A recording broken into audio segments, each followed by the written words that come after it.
Financial Exchange Show, and I'm joined today by estate planning attorney Todd Lutzke from the law firm of Cushing & Dolan with your Financial Exchange quick tip of the day. And today we're talking about your new guide, Todd, demystifying the top 7 estate planning trusts. If there are younger families out there, should they consider having a trust in place, and what type? Most people don't think about it when you're young, but if you're a young family, meaning you've got minor children, you might not have a ton of assets yet, but you want to make sure that what you do have is protected for your children. You could probably use a revocable trust. I don't think you need an irrevocable trust, but a revocable trust. You put your assets in. Again, they're going to avoid probate. Again, it may or may not be a big estate tax issue at the moment, but whatever you have, your children can't own, right? They are minors. So you don't necessarily want to leave your assets to a guardian and have the guardian deal with everything when you can design a trust to hold the assets and ensure how and when and where and why they get these assets. Just pick the right trustee, put the language you need in the trust to control it for those children, and the trust will accomplish that task. So just because you're young, folks, doesn't mean you shouldn't think about your estate planning. Sometimes it's not all about the money and the probate and the taxes, but more so about the family behind the estate plan. The estate planning experts at Cushing & Dolan have been helping families like yours for more than 30 years, and they have written a brand new guide called Demystifying the Top 7 Estate Planning Trusts. Call right now for your free copy, 866-848-5699. That's 848-5699, or you can request it from their website, legalexchangeshow.com. The proceeding was paid for, and the views expressed are solely those of Cushing & Dolan. Cushing & Dolan and or Armstrong Advisory may contact you offering legal or investment services. Cushing & Armstrong do not endorse each other and are not affiliated.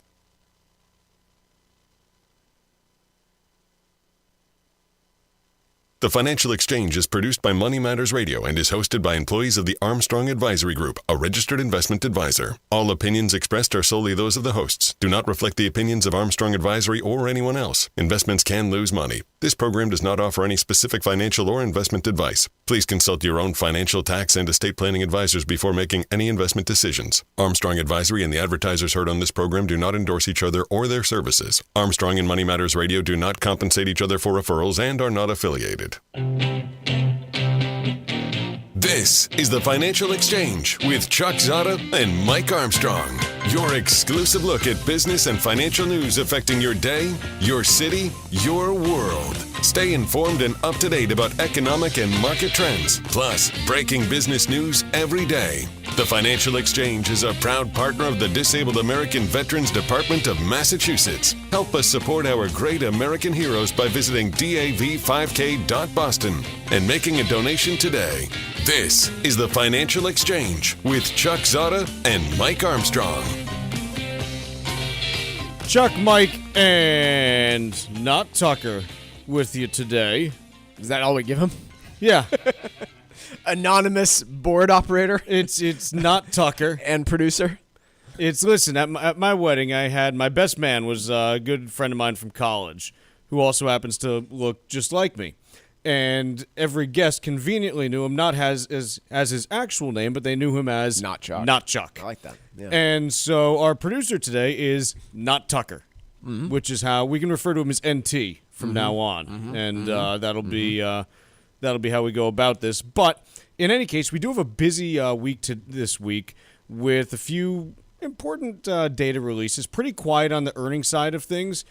Look, if you get all hopped up on something called RadNet that reported earnings yesterday, go for it. If you're a big what I don't even know how to pronounce this.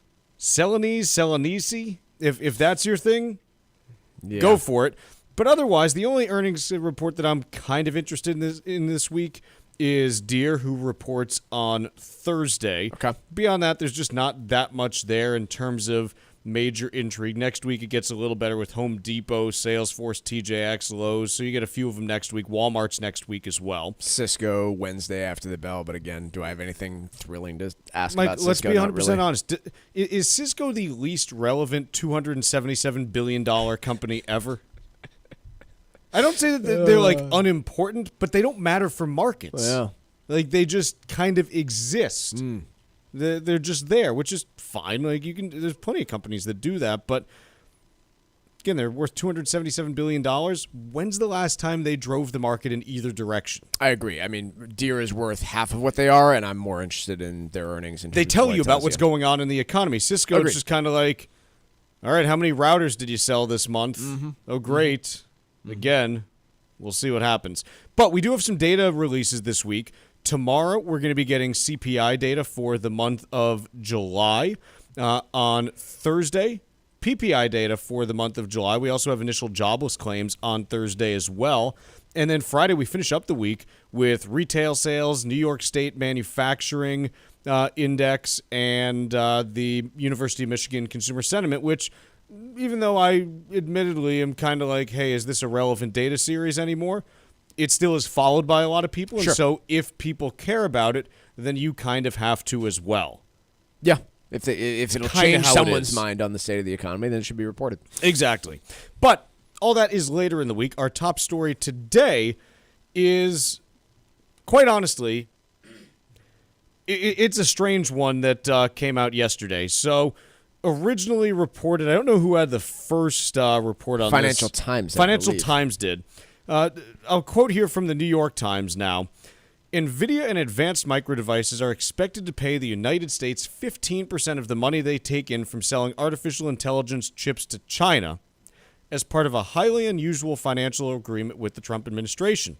The deal, which was described by three people familiar with the agreement, who spoke anonymously because they didn't have permission to discuss it publicly, comes a month after Nvidia received permission to sell a version of its artificial intelligence chips to China. It's called the H2O chip or the H20 chip. I don't know how you pronounce it, but I like H2O because it sounds like water, and that's nice.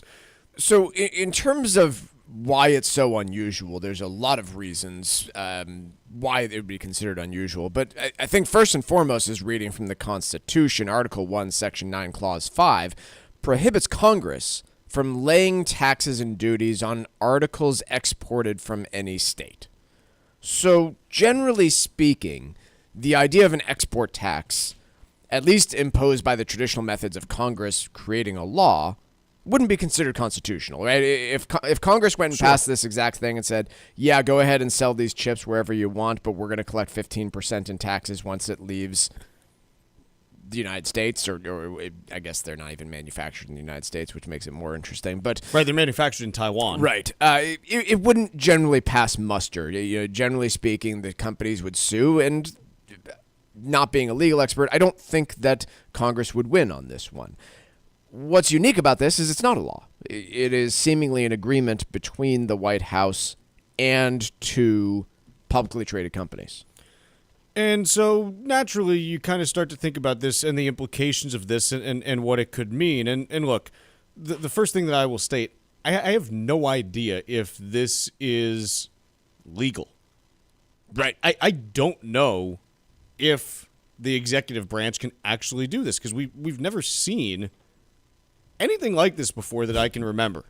No, it is genuinely unique. And to your point about legality, were they forcing these two companies to pay this 15% and they sued them? I'm in agreement with you. The legality of this is very much in question, right? It is effectively a payment being made to the Treasury that either bought its way or coincides with the lifting of export restrictions on these chips due to national security concerns, which is solely in control of the White House. And not just that, by the way, but it's something where even though Nvidia had gotten permission about a month ago to export to China, the actual export licenses were not given until after the meeting between Jensen Huang and President Trump last week. Wednesday, yeah, something like that. So you look at this, and I poked around just because I was curious in general. I'm like, okay, in terms of either fees or money that businesses may pay to the federal government, what's actually out there that you might actually pay, and like, how is it authorized? Like, I was trying to get a sense of, like, what money do businesses actually pay to the federal government? The obvious one is anything tax related, whether you're talking about taxes on your profits, whether you're talking about FICA contributions, even the tax withholding that you do for your employees as part of your payroll. Those are all, common ones that you typically pay. In certain industries, there might be fees that you pay to different agencies within the executive branch, within the federal government as well. If you work in the financial services industry, you might have SEC fees that you have to pay as part of trading activities. If you're in healthcare, you might have FDA fees that you have to pay. If you're in the aviation business, you got FAA fees that you have to pay. If you're in the radio or TV business, you've got licensing fees that you have to pay to the FCC. I'm thinking also, I'm trying to find specific examples here, but I believe that companies in certain industries have previously paid the United States government something akin to royalty fees for intellectual property developed by, say, the military and then licensed to the public. I think sure. Like GPS, for example, military development that was then licensed out to private companies. Yeah, look, you pay a fee just for, like, if you're filing a patent and stuff Sure. like that. You have those kinds of fees. If you are in the energy industry, you might have permitting fees with the EPA. You might have, if you work in gas and oil, there are liability trust funds that are set up in order to make sure that if something happens, there's funds to be able to pay, a certain percentage of damages out. So nothing new here. I mean, the idea of private companies paying the United States government, it does even a happen portion of sales or any of those things. In certain situations. Yes. The big thing is that it's all spelled out statutorily. Right. Through legislation that's been written by Congress, which is, hey, the EPA has the ability to collect fees and permitting for blah, blah, blah. Yep. Those can be set and in writing and this and that, but ultimately it's authorized by Congress in order for that to happen. The big thing here is there doesn't appear to be any authorization from Congress for this to happen, and there's no set schedule of fees. So by all accounts, this is a handshake voluntary agreement by Nvidia and AMD to pay a portion of their sales to the United States government that happened to coincide with them getting a bunch of export licenses to sell to the Chinese government, avoiding any national security concerns. Which obviously then has problematic implications for where this could go in the future. And I know that anytime that you're talking about like a specific example right now, it gets a little bit, politicized. But let's think back to the Biden administration for a moment here, Chuck. I'm trying to think of what the biggest concerns were between Biden and a foreign entity, probably Ukraine. I mean, given Hunter's alleged involvement with I don't even know if it's alleged at this point. Like, I'm trying to think of what would be. Let's say the Biden administration decided, you know what? Raytheon comes to them and says, hey, we want to sell, and I'm not saying that Raytheon would actually do this, but Sure. it's like I'm making a hypothetical here. We want to sell some Patriot missile batteries to Iran. Which again, they wouldn't. They wouldn't, hypothetically. but like hypothetically, like what can we do to make this happen? Hey, we'll give you 20% of the revenue in order to make this happen. We would all find this problematic if it Right. actually ended up occurring. Now, obviously, those are weapons transfers, so you can't actually do that without congressional approval. Yeah. But let's go, a step down on the ladder. You want to talk about, okay, hey, let's say that you are a big mining company, and you say, hey, Ukraine's got a bunch of resources. All these companies are bidding on it. We'll throw 20% of the revenue back to the U.S. government if you give us the contract. Right. This is the kind of stuff that becomes problematic in a hurry when there's no set schedule, there are no broadly defined rules, and depending on who may or may not be in office at any particular point in time, this can all change not because of any congressional authorization, but just because the White House does or does not like whoever is running the companies that are in power. So Big questions about legality here, but I keep going back to this, and we talked about this, Chuck, before the show. I also don't know who would sue over this. I don't think Congress would sue because who has standing to? I mean, Congress hypothetically maybe could sue because this is their power to control the purse strings and control. Has Congress ever sued the executive branch? I don't know, and they certainly I don't wouldn't. even know if they can. And they certainly wouldn't right now. These companies are voluntarily paying this for access to the Chinese market. They're not going to sue. So it raises a ton of questions. It is obviously very unique in its setup. The stocks aren't moving, as far as I know, much on this because the news that they were able to sell these to China was already baked in. This revenue share is just a new piece of the agreement. So I don't really know what to make of this other than it opens up some potentially really dodgy stuff as you go down like the line of like, hey, how could this play out under different administrations and depending on their wants and desires and how they want to collect revenue and who from, it potentially is quite problematic here. Let's take a quick break. There's one other item that I want to discuss with regards to Nvidia in China, and we'll do that right after this. Tariff fever is in high gear. We've got the latest on what might be next and how long it might last. Only here on the Financial Exchange Radio Network.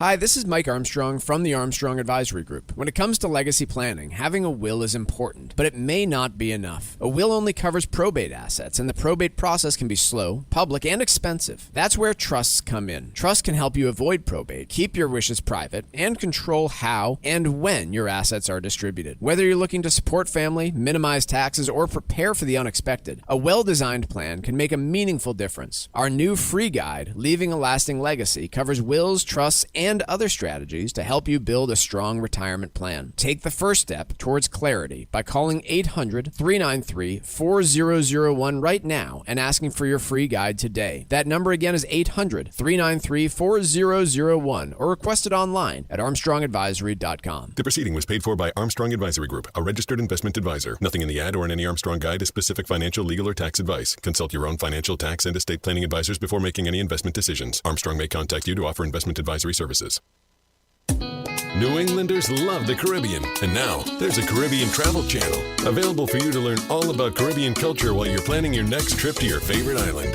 The TravelShareIt.com marketplace is loaded with information about the arts, festivals, food, and music throughout the Caribbean, and is an interactive website featuring daily travel deals to any island of your choice. Book your next Caribbean vacation on the most comprehensive travel channel for the islands, TravelShareIt.com. That's TravelShareIt.com. This is Michael Valila, Adjutant of the Disabled American Veterans Department of Massachusetts. We focus on the people returning from service, not their specific illness or injury. Our number one goal is to make sure our veterans have the necessary services they need, be it physical, emotional, or financial, so that their transition can be seamless. You can help our great American heroes as well by making a donation today by visiting dav5k.boston. That's dav5k.boston. Cushing and Dolan know that no two families are alike, and neither are their estate plans. If you want a stress-free retirement, early planning is key. And for many, trusts are the tool of choice to protect assets and minimize taxes. But here's the challenge. There are dozens of trusts out there, revocable, irrevocable, and each comes with different rules and tax implications. From family trusts to special needs trusts, creditor protection trusts to charitable trusts, each serves a different purpose. Knowing which one fits your situation can make all the difference in your plan. That's why Cushing & Dolan put together a brand new guide demystifying the top 7 estate planning trusts. It breaks down the most common trust options so you can decide what's right for your family and your future. Call 866-848-5699 right now and ask for your free copy or request it online at LegalExchangeShow.com. The proceeding was paid for and the views expressed are solely those of Cushing & Dolan. Cushing & Dolan and or Armstrong Advisory may contact you offering legal or investment services. Cushing & Dolan and Armstrong Advisory do not endorse each other and are not affiliated. Let's talk LDL. AKA bad cholesterol. The higher your LDL cholesterol, the higher your risk of a heart attack or stroke. Your health matters. Know your number. Talk to your doctor and get your cholesterol checked. And learn how to help lower your LDL bad cholesterol. Because your health is in your hands. Find out more at heart.org/LDL. As a busy mom to 4 kids, my to-do list is full. Trying to fit in exercise, eating right, and prioritizing self-care can feel next to impossible. While we can't add more hours to the day, we do have a great resource to help. Go Red for Women has easy tips, tools, and information to help you and your family live a healthier life. So to all the moms, the aunts, the grandmothers, and amazing women out there doing it all, visit goredforwomen.org/momlife today. You take care of them, Go Red for Women will take care of you.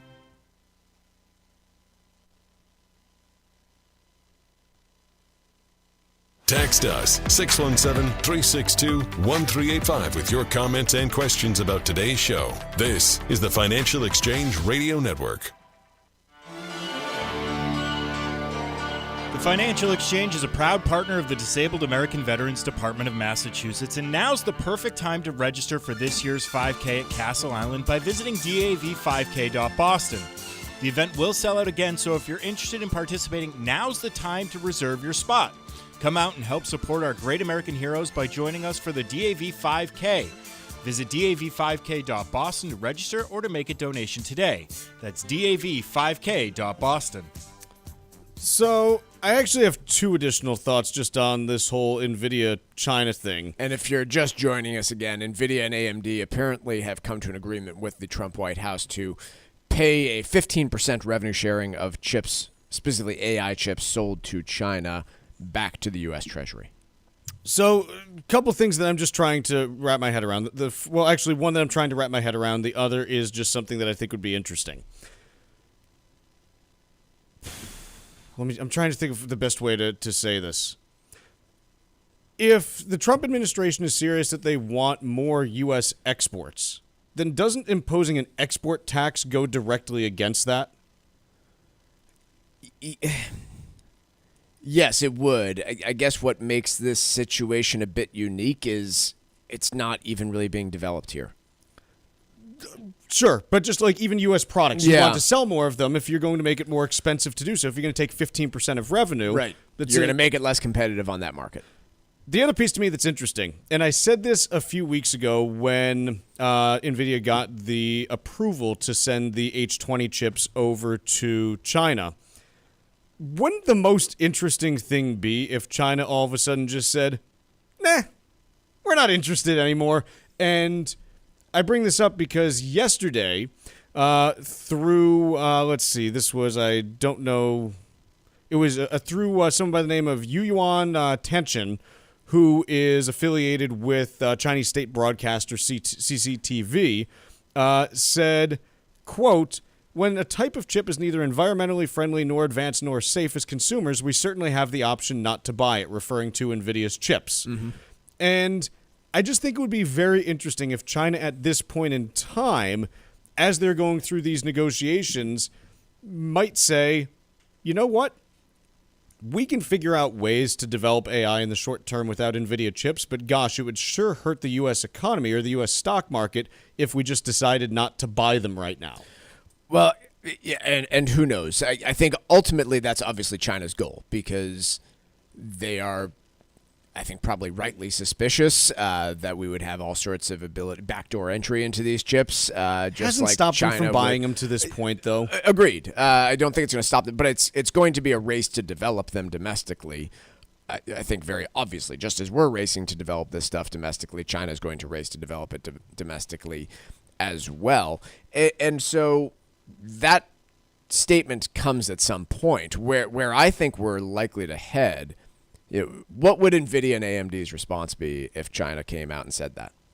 Well, NVIDIA already responded and basically was like, no, this is not the case. Like, of course we don't do this. I more meant if China said we don't need these chips because they're not good enough. What would NVIDIA do? They would. I think that they would start lobbying the Trump administration to say, let us sell the latest and greatest chips to China. The highest possible, what's the Blackwell? Is it the Blackwell? The Blackwell, yeah. Let us sell the latest and greatest because otherwise, look, they already developed the H20s domestically. If this was the case, right? I don't think we have any evidence that they have, but if it came to pass that China is now saying we don't need these chips, so we're not going to buy them, I think the logical next step for NVIDIA and AMD, if they're going to be self-interested, greedy companies, which is what you do, would be, hey, give us access to the Chinese market on the latest and greatest, because otherwise they're going to develop these Is it too. what you do? I would not, but I mean, let's be 100% honest. You shouldn't be selling AI chips to China. Agreed. There's a fundamental problem that Nvidia and AMD are so self-interested in trying to make as much profit as they can that they are willing to sell this to China, despite the fact that it could very easily end up in Chinese military hands. Yep. Like, and plenty of evidence that it has. Right, correct. And so, I don't know, I kind of look at this whole thing and am just like, I feel a little bit dirty about the whole thing. Yes, it does feel like dirty. I do. It's kind of like, what are we doing here? You're just gonna trust the Chinese government, who has proven time and time again to not be a trustworthy partner? Yeah. But that's just me. Let's take a quick break here. When we come back, we got Wall Street Watch after this.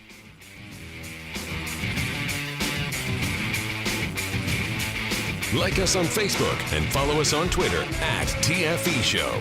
Breaking business news is always first, right here on the Financial Exchange Radio Network.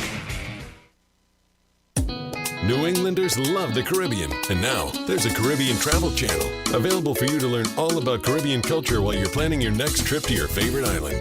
The TravelShareIt.com marketplace is loaded with information about the arts, festivals, food, and music throughout the Caribbean, and is an interactive website featuring daily travel deals to any island of your choice. Book your next Caribbean vacation on the most comprehensive travel channel for the islands, TravelShareIt.com. That's TravelShareIt.com.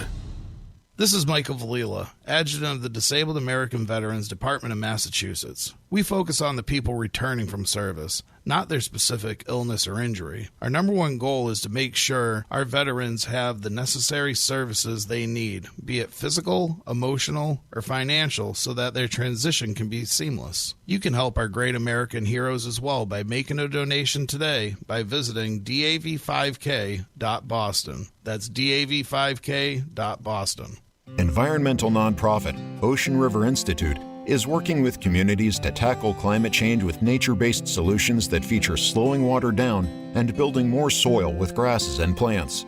Research indicates that people acting in their own neighborhoods can build an inch of soil in a year and slow sea level rise down by as much as 25%. Please visit oceanriver.org for more information on opportunities to make a difference and go the distance for savvy stewardship of a greener and bluer planet Earth. Sometimes we know what's next. Other times, it's impossible to know. Life can change in an instant. Don't be caught standing by the next time someone's heart stops. Knowing CPR gives you the ability to act and takes you from bystander to lifesaver. CPR is a life-saving skill. Join the nation of lifesavers today by learning CPR at heart.org/nation. National support for CPR education provided by Elevance Health Foundation. Are you over the age of 50? Want peace of mind and financial security for your family? Here's an important message to you from Senior Care USA.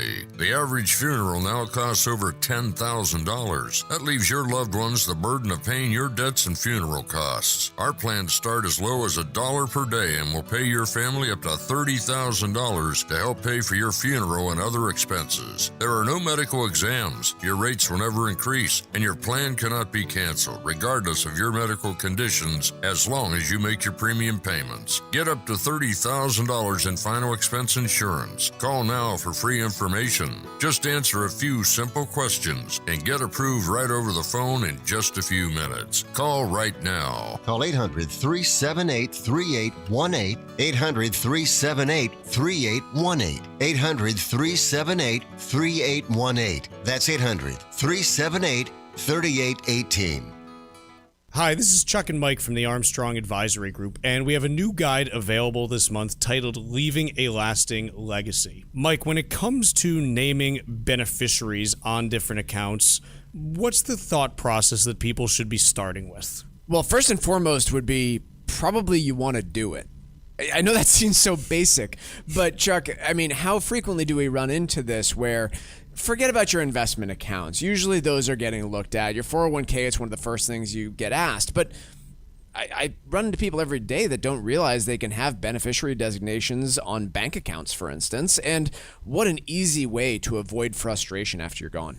Can you talk a little bit about how much time and effort that can save someone after a loved one passes away when it comes to being able to inherit assets quickly? Anyone that's been through probate will know the answer to this, but these things can last a year, and it doesn't matter if it's a $5 million estate. Obviously, that's pretty complicated, but a $10,000 checking account could also need to go through probate, and it could take an equal amount of time depending on the complexities involved. And so there are a lot of benefits that are out there when it comes to just utilizing the tools that are made available to you, and beneficiaries is a big one. Folks, the guide is titled Leaving a Lasting Legacy, and the way to request it is by calling 800-393-4001.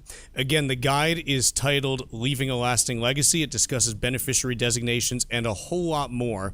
And the way to request it again is by calling 800-393-4001. The proceeding was paid for by Armstrong Advisory Group, a registered investment advisor. Nothing in the ad or in any Armstrong guide is specific financial, legal, or tax advice. Consult your own financial, tax, and estate planning advisors before making any investment decisions. Armstrong may contact you to offer investment advisory services.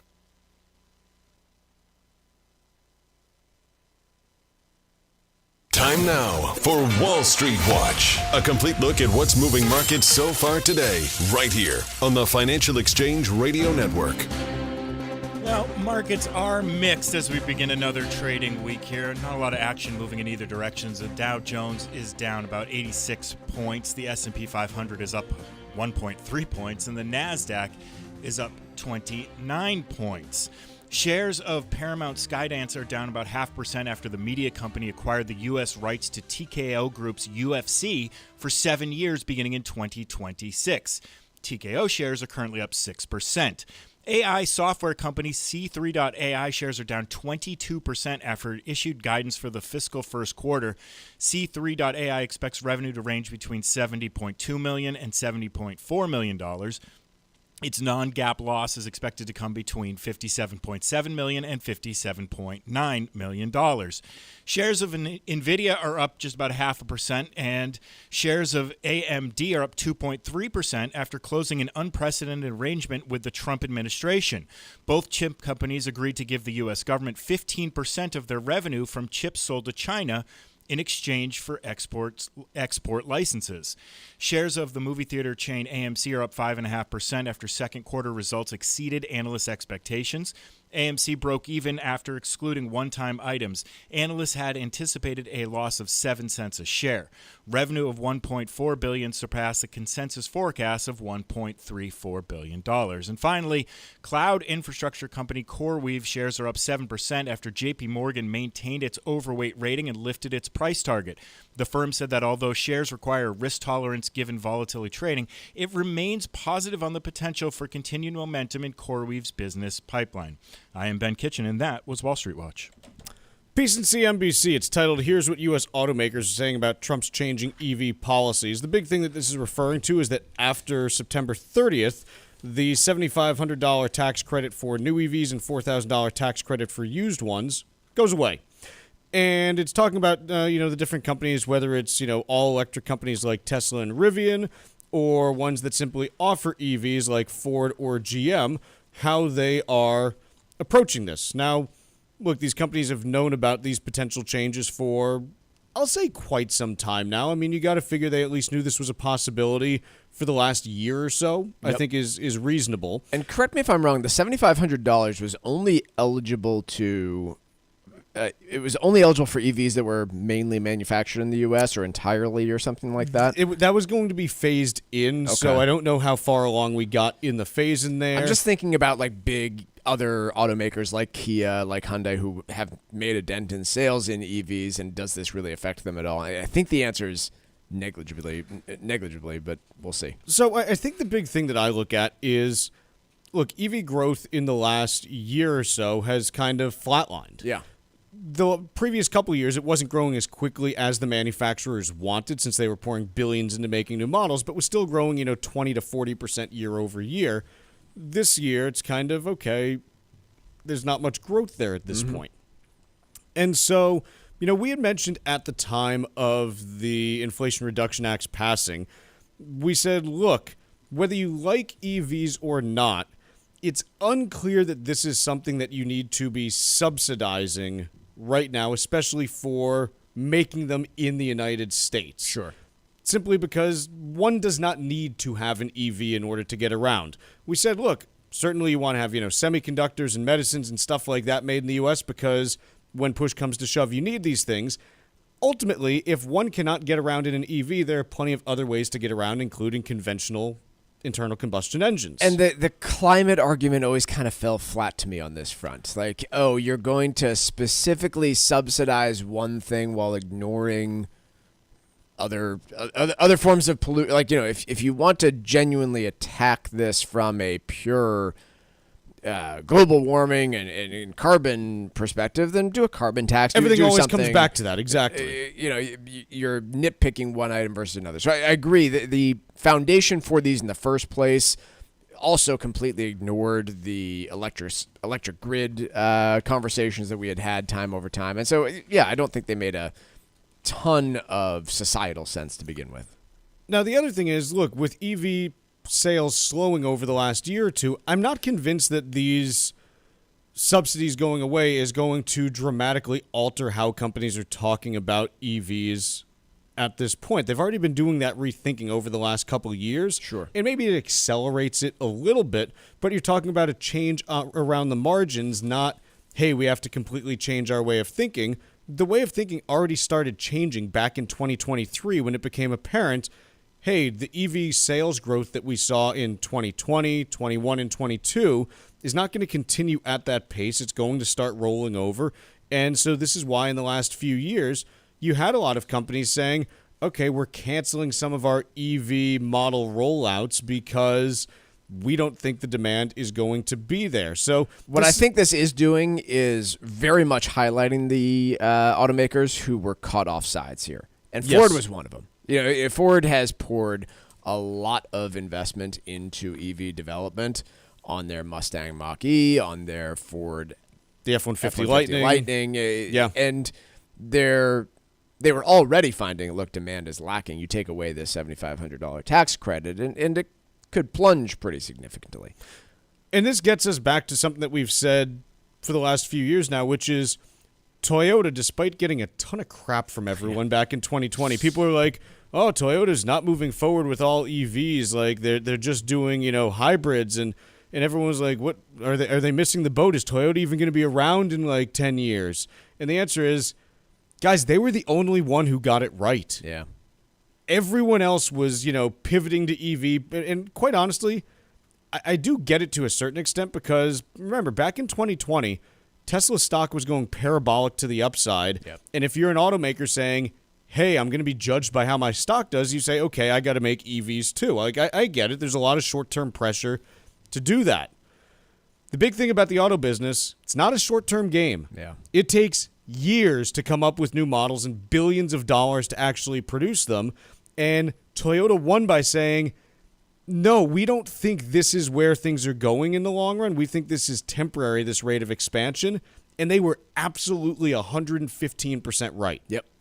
And so Toyota's sitting here right now, and they're still saying, by the way, hey, we're making a bunch of hybrid and plug-in hybrid RAV4s, and we can't make them fast enough to sell all of the ones that we need to. And you've got companies like Ford that are trying to play catch-up right now.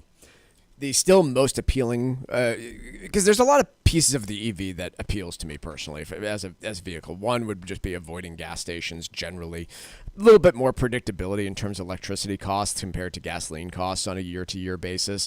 Talk to me about avoiding gas stations. Just talk to me for a second. Just price fluctuations on gasoline. Whereas electricity doesn't fluctuate quite as much. Every 6 months it changes, but you know what you're paying generally. Yeah, I mean, during my lifetime, I've seen gas prices as low as probably $1.75 and as high as $5+ per gallon. You haven't seen that same price change with electricity. No, maybe you might have. Yeah, I'll have to go back and check the rates, but I'll take a look. The other stuff that has appealed to me is the dual usage for some of these vehicles. I know it's still an early promise, but the idea of using, for instance, the F-150 Lightning as a generator for your home was really, really a cool idea. And then finally, that newest iteration of the EV where it comes with a gasoline generator on there. Yeah. Where it recharges. I mean, like, I think we're on the cusp of some really innovative stuff. I just don't think that it's necessary to have a tax credit in there to incentivize it. No. And compete. Right? Like, be able to produce these things at competitive levels, and they will stand for themselves. Personally, I love the idea of the plug-in hybrid. I think, like, for my use, it would be, and I haven't found one that quite fits what I want yet, but it's the perfect use for me, where it's, okay, great, you got 40 miles of range, so you can get to and from work without having to use any gas.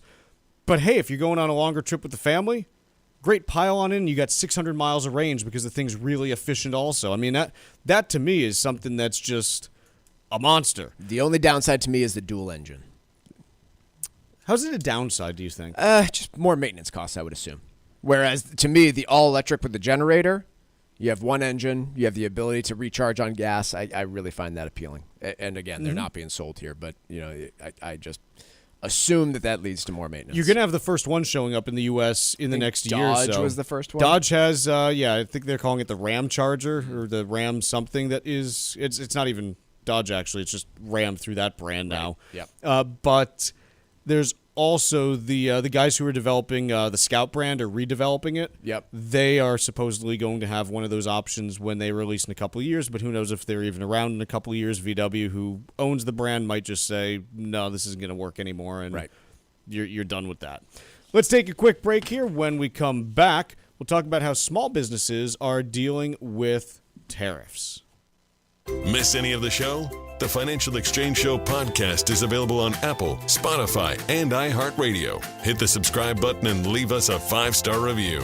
This is the Financial Exchange Radio Network. Cushing and Dolan know that no two families are alike, and neither are their estate plans. If you want a stress-free retirement, early planning is key. And for many, trusts are the tool of choice to protect assets and minimize taxes. But here's the challenge. There are dozens of trusts out there, revocable, irrevocable, and each comes with different rules and tax implications. From family trusts to special needs trusts, creditor protection trusts to charitable trusts, each serves a different purpose. Knowing which one fits your situation can make all the difference in your plan. That's why Cushing & Dolan put together a brand new guide demystifying the top 7 estate planning trusts. It breaks down the most common trust options so you can decide what's right for your family and your future. Call 866-848-5699 right now and ask for your free copy or request it online at legalexchangeshow.com. The proceeding was paid for and the views expressed are solely those of Cushing & Dolan. Cushing & Dolan and or Armstrong Advisory may contact you offering legal or investment services. Cushing & Dolan and Armstrong Advisory do not endorse each other and are not affiliated. The holidays are just around the corner, so now's the time to plan your winter escape. Trade in the cold for sunshine, sea breezes, and island vibes in the U.S. Virgin Islands, America's Caribbean paradise. Whether it's a romantic retreat, a family celebration, or a solo recharge before the new year, St. Croix, St. Thomas, and St. John offer the ultimate warm weather getaway. Lounge on sun-drenched beaches, explore vibrant culture, and celebrate the holidays island style. No passport, no hassle, just warm weather, clear blue water, and unforgettable memories. This is where the stress melts away and you find yourself naturally in rhythm with the heartbeat of the islands. Go to visitusvi.com and book your trip today. That's visitusvi.com. The U.S. Virgin Islands, America's Caribbean paradise. Your holiday escape starts here at visitusvi.com. Hi, this is Mike Armstrong from the Armstrong Advisory Group. When it comes to legacy planning, having a will is important, but it may not be enough. A will only covers probate assets, and the probate process can be slow, public, and expensive. That's where trusts come in. Trusts can help you avoid probate, keep your wishes private, and control how and when your assets are distributed. Whether you're looking to support family, minimize taxes, or prepare for the unexpected, a well-designed plan can make a meaningful difference. Our new free guide, Leaving a Lasting Legacy, covers wills, trusts, and and other strategies to help you build a strong retirement plan. Take the first step towards clarity by calling 800-393-4001 right now and asking for your free guide today. That number again is 800-393-4001 or request it online at armstrongadvisory.com. The proceeding was paid for by Armstrong Advisory Group, a registered investment advisor. Nothing in the ad or in any Armstrong guide is specific financial, legal, or tax advice. Consult your own financial, tax, and estate planning advisors before making any investment decisions. Armstrong may contact you to offer investment advisory services. Sometimes we know what's next. Other times, it's impossible to know. Life can change in an instant.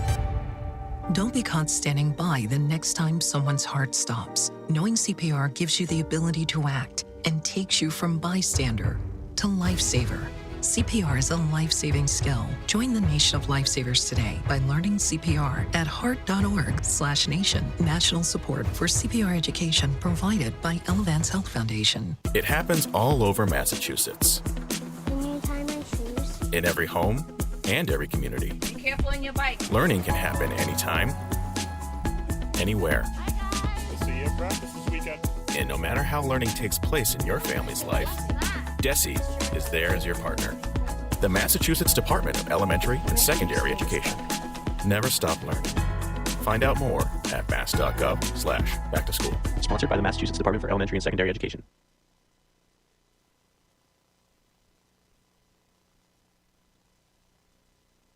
This is your home for the most comprehensive coverage of the economy and the trends on Wall Street. This is the Financial Exchange Radio Network.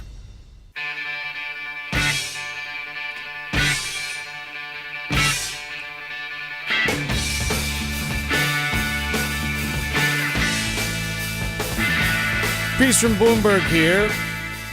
Small U.S. firms paying Trump tariffs face $202 billion annual hit. This according to the U.S. Chamber of Commerce, who estimates that the small businesses in the U.S.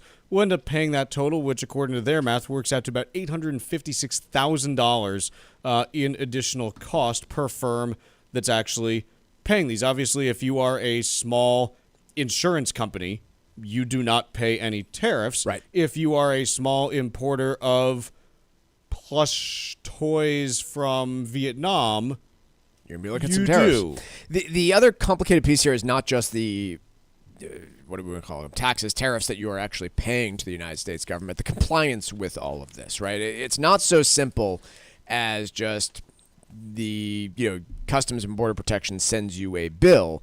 It is much more. You have to work with your supplier to figure out the value of these goods, assess them, arrange for the payment of the tariffs. You also may need to buy a special bond, basically a guarantee that those companies will be able to actually pay the tariffs, because you're not usually paying them right at time of receipt of goods. And so, hey, what if your business goes bankrupt in the meantime? You need to have this bond in place. These are all things that, well, I have no idea, for instance, if Walmart and Target are required to have a surety bond.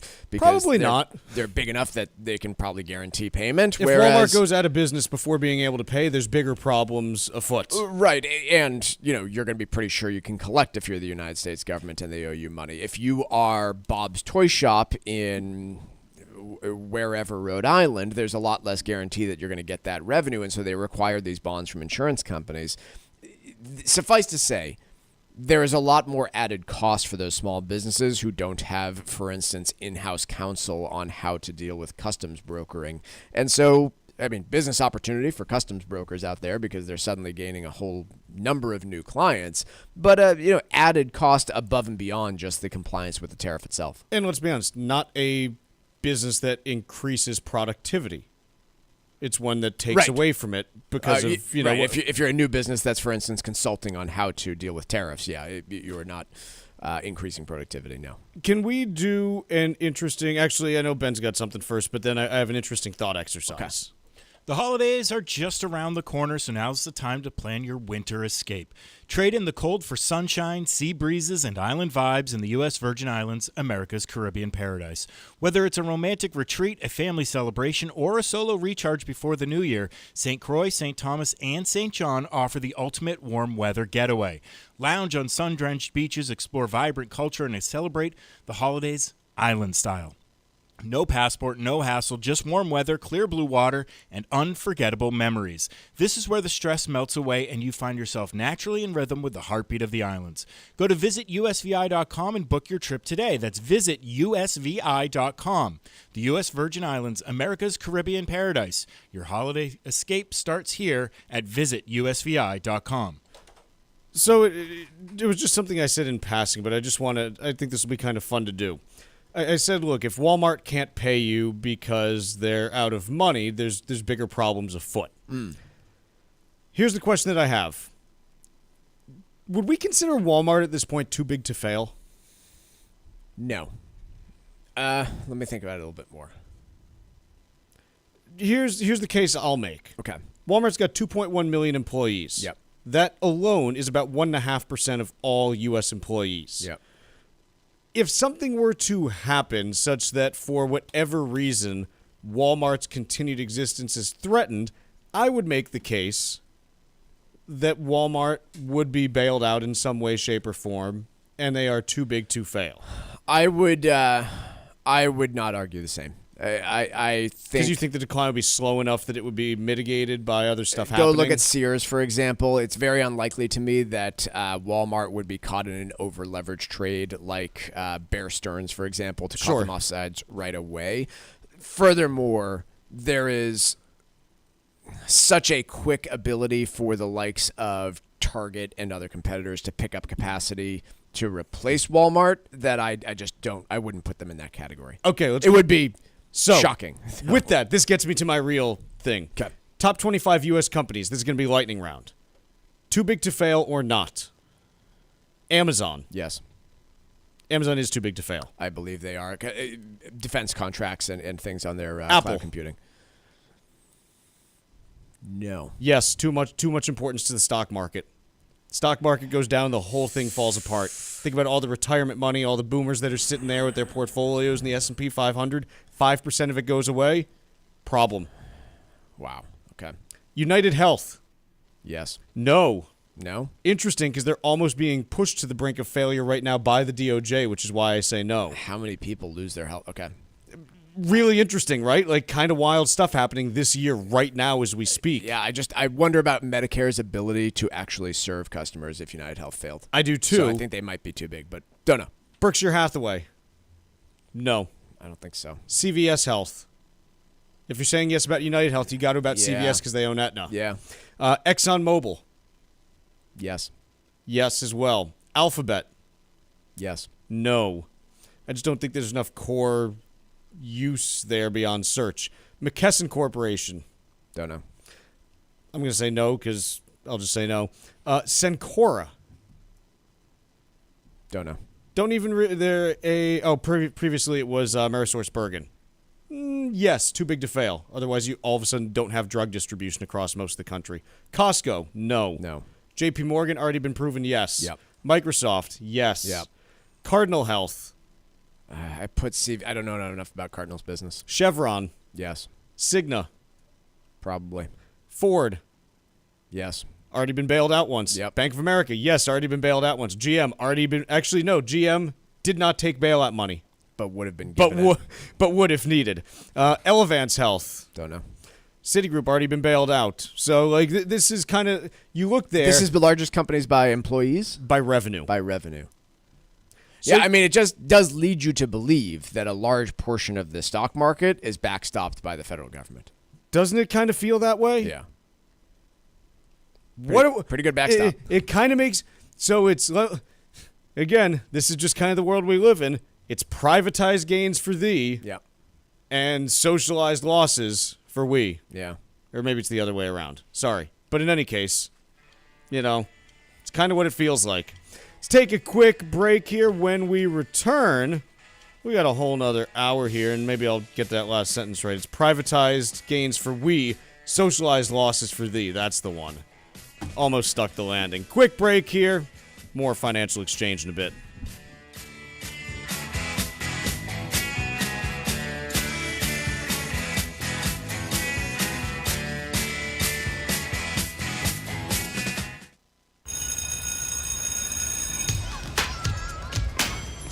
Here at the Massachusetts Department of Elementary and Secondary Education, we are committed to all students not only attending, but succeeding at school. Your presence is powerful. Share why you attend at doe.mass.edu.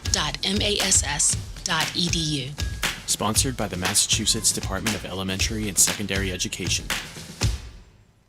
Environmental nonprofit Ocean River Institute is working with communities to tackle climate change with nature-based solutions that feature slowing water down and building more soil with grasses and plants. Research indicates that people acting in their own neighborhoods can build an inch of soil in a year and slow sea level rise down by as much as 25%.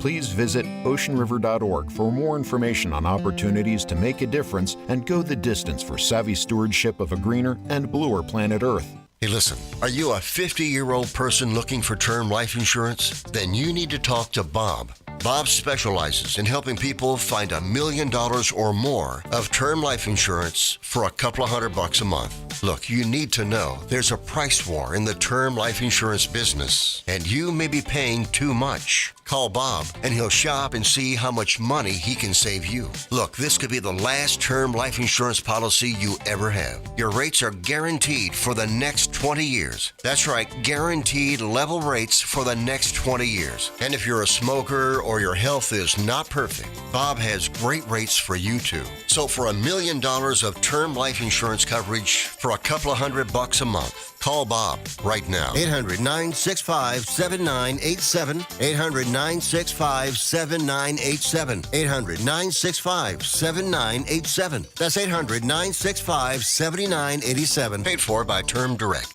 Are you over the age of 50? Want peace of mind and financial security for your family? Here's an important message to you from Senior Care USA. The average funeral now costs over $10,000. That leaves your loved ones the burden of paying your debts and funeral costs. Our plans start as low as $1 per day and will pay your family up to $30,000 to help pay for your funeral and other expenses. There are no medical exams. Your rates will never increase, and your plan cannot be canceled, regardless of your medical conditions, as long as you make your premium payments. Get up to $30,000 in final expense insurance. Call now for free information. Just answer a few simple questions and get approved right over the phone in just a few minutes. Call right now. Call 800-378-3818. 800-378-3818. 800-378-3818. That's 800-378-3818.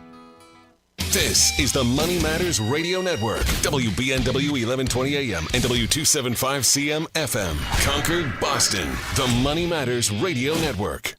Did you outgrow your timeshare and now you want out? But you can't. You can't sell it, and you can't get out of the contract. Imagine trying to get out of your mortgage. That's what a timeshare is. You can't just call up the bank and say, I don't want to pay it anymore. But we may be able to help you do just that. Listen, a timeshare maybe for you once was a great thing, but now you don't use it much. And they are not easy to get rid of. Plus, you do have to pay for it every month. Qualified timeshare owners can get out of their contract legally and permanently without ruining your credit or even filing bankruptcy. And imagine, no more mortgage payment or fees. Call the Timeshare Exit Hotline qualification line now. It's free to learn more. 800-455-7967. 800-455-7967. 800-455-7967. That's 800-455-7967. Paid for by Timeshare Defense.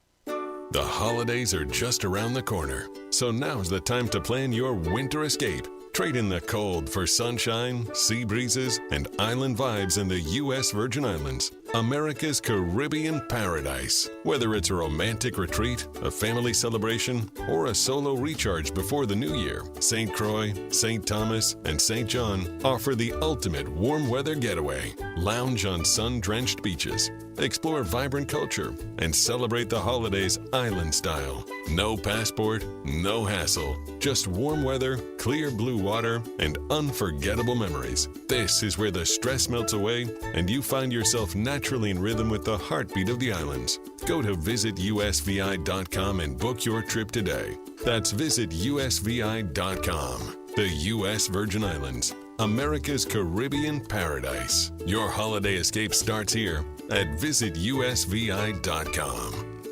Hi, this is Chuck Zodda from the Armstrong Advisory Group. If you have an IRA, it's critical to understand the tax rules that may affect your family as you plan for retirement. Current law requires most non-spouse beneficiaries to withdraw the full balance of an inherited IRA within 10 years, which may lead to higher taxes and reduced value over time. If beneficiary designations are outdated or incorrect, they could possibly override your will and change how your assets are distributed. That's why we're offering a new guide called Leaving a Lasting Legacy, a resource to help you better understand inherited IRAs and other legacy planning topics that could affect your future. Make an informed choice and take control of your plan. Call 800-393-4001 and ask for your free guide today. That's 800-393-4001 or request your copy online at armstrongadvisory.com. The proceeding was paid for by Armstrong Advisory Group, a registered investment advisor. Nothing in the ad or in any Armstrong guide is specific financial, legal, or tax advice. Consult your own financial, tax, and estate planning advisors before making any investment decisions. Armstrong may contact you to offer investment advisory services.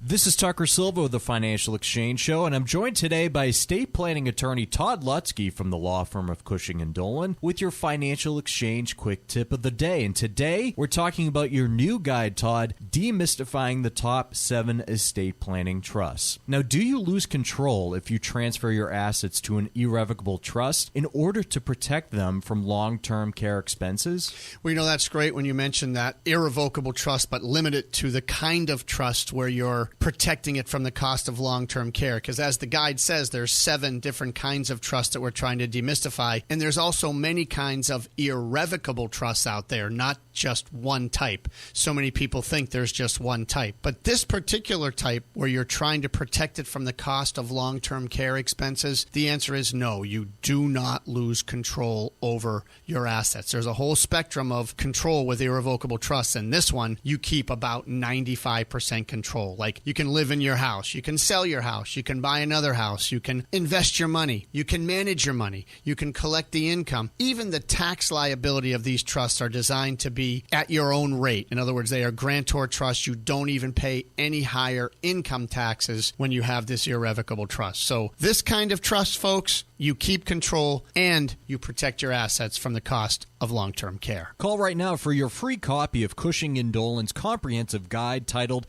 Demystifying the Top 7 Estate Planning Trusts. It will help you determine what type of trust is right for you and your family. Call 866-848-5699. That's 866-848-5699. Or you can request it from LegalExchangeShow.com. The proceeding was paid for, and the views expressed are solely those of Cushing & Dolan. Cushing & Dolan and/or Armstrong Advisory may contact you offering legal or investment services. Cushing & Armstrong do not endorse each other and are not affiliated.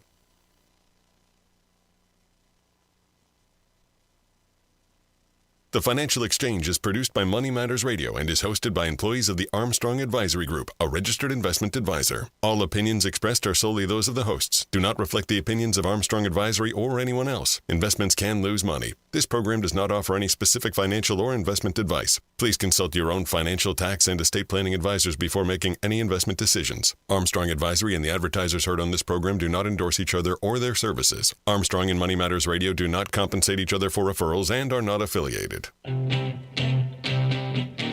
This is the Financial Exchange with Chuck Zodda and Mike Armstrong. Your exclusive look at business and financial news affecting your day, your city, your world. Stay informed and up to date about economic and market trends, plus breaking business news every day. The Financial Exchange is a proud partner of the Disabled American Veterans Department of Massachusetts. Help us support our great American heroes by visiting dav5k.boston and making a donation today. This is the Financial Exchange with Chuck Zodda and Mike Armstrong. Chuck, Mike, and not Tucker with you. And as we continue to look at this market, not much movement today. You've got the Dow off 140 points, which is 1/3%. The S&P is down 4, so less than 1/10%. The NASDAQ is up 11, so about 1/20%. So overall, just not much movement in the aggregate for U.S. equities. Under the hood, you got some big names moving. Tesla's up almost 4% today. AMD's up almost 2.7%. On the downside, you got FedEx down a couple percent. Lennar down 1.5%. but on the whole, just not too much movement overall, and a pretty quiet day as we await the Consumer Price Index data, the CPI, tomorrow. We're going to get that at 8:30 a.m., and expectations for that are that the headline number comes in somewhere between 0.2 and 0.3% for the month, which would bump the year-over-year inflation rate up modestly, potentially to 2.8%. The core inflation rate expected to come in at 0.3% for the month, and that would bump core inflation up from 2.9 to 3%. There's a range of projections, obviously, but that's what we're seeing in general.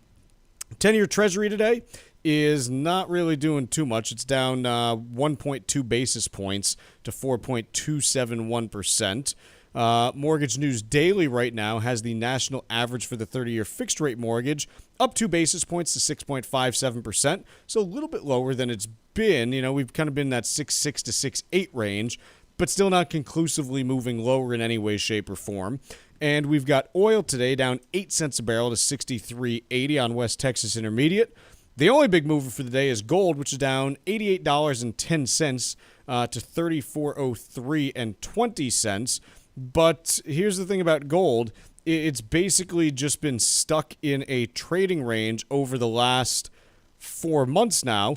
And, hey, it was close to the top end of that trading range on Friday. Now it's, kind of back down a little bit. But it's pretty much been between about $3,250 and $3,500 in that time, and no conclusive move in either direction to this point. Top story for this hour. Why it's actually a good time to buy a house, according to a Zillow economist. So a bit of self-interest here, let's be clear. Well, here's the thing. I don't mean to pick on Zillow economists, but I kind of do. And the reason why, it's not because of any personal feelings toward them. I don't know any of them. I'm sure they're all smart guys and girls, and they're doing their thing working for Zillow. But Zillow arguably has more information on housing than anyone else in the world. Is that a fair statement to say on U.S. housing? Up there. I mean, it's tough for me to come up with would MLS have more or not. Doesn't matter. They're Top amongst three. the people who should be most qualified to speak on housing. And yet, during a time when housing was absolutely booming, Zillow, through its business of buying and trying to flip homes, lost $1 billion on housing in 2021 and early 22. Got to spend money to make money, Chuck. Despite having more information on housing than anyone else. So forgive me if I hear, hey, Zillow thinks this is a good time to buy, and I say, I'm just not sure that that's how I would go about it right now, because your track record wasn't great in arguably the best, flipping market ever, quite honestly. So let's lay out the arguments for and against. Here's what they say in terms of here's why this is a good opportunity to buy. Home prices projected to fall a little bit by the end of the year on a nationwide basis. Mm-hmm. Obviously, all real estate is local, but saying, okay, things might be getting a little bit cheaper there. And so if the prices are in the midst of falling, you might be able to drive a harder bargain. Hey, if interest rate cuts end up coming and push rates down, maybe that lack of competition for buying goes away and prices start to move back up. Okay, kind of reasonable. I could understand that. And by the way, inventories they mentioned are starting to level off a little bit. Here's now the counter to all this. Inventories are leveling off because they always level off this time of year. They don't continue building into year end normally. This is a standard seasonal thing and has nothing to do with whether home prices are going to go up, down, or sideways in the next decade. Second piece is one of the things that's cited by this economist is the reason why some of the deals might be better now is because in places like Texas, Florida, and Louisiana, home insurance premiums have been going up and may continue to go up, which to me says, hey, maybe you're not actually getting that good of a deal because those costs could continue to go up. And the economist does bring that up. A huge part of whether or not this is a good deal is dependent on how much more these insurance premiums need to increase over the next 5 years, which is scary. That's a scary premise. I guess... Here's the other piece that I just always come back to, and this is very much how this very much informs how I think about housing, for your primary residence. If you're buying, rentals, I'll be 100% honest, I don't have a clue. You're better off listening to anyone else but me. on your primary residence, I think I have a pretty good opinion, which is if you find the house that you like in the location that you like at the price that you can afford, don't worry about whether you're getting a good deal or not. Try to get the best deal that you can for that property, but ultimately buy the house if it fits all those criteria. Because here's another thing that I don't think this is what's going to come to pass, but I was listening to an economist that was getting interviewed this morning, and her outlook was, I think, different than the overall narrative on the state of the economy. Her outlook was, yeah, in the short term, the Fed may cut rates, but their general outlook was 5 years from now, interest rates are going to be higher than where they are right now, which I don't think is the Not craziest thing that I've heard, but it's definitely not mainstream. And so I would put myself into that buyer that you were just referring to, which is, hey, I can afford the home, I can afford the payments, even at a 7% or whatever it is mortgage. It's in an area I like, and it's the right home for me. Imagine waiting that out for a moment and saying, hey, I'm waiting for the buyer's market, and I know a year from now more homes are going to come because prices are moving so quickly. And you end up getting a 5% price decline on that, similar home that you like a year from now, but mortgage rates go up by 2%. Right? Like, these are all possible outcomes that people need to think about. And that's the nice thing about a mortgage is it has optionality to the downside only. Your cost, as long as you're getting a fixed rate mortgage, your top line cost on that mortgage piece is fixed. It can't go higher. Now, your insurance premiums and things like that can move up, so you do have to be cognizant of that.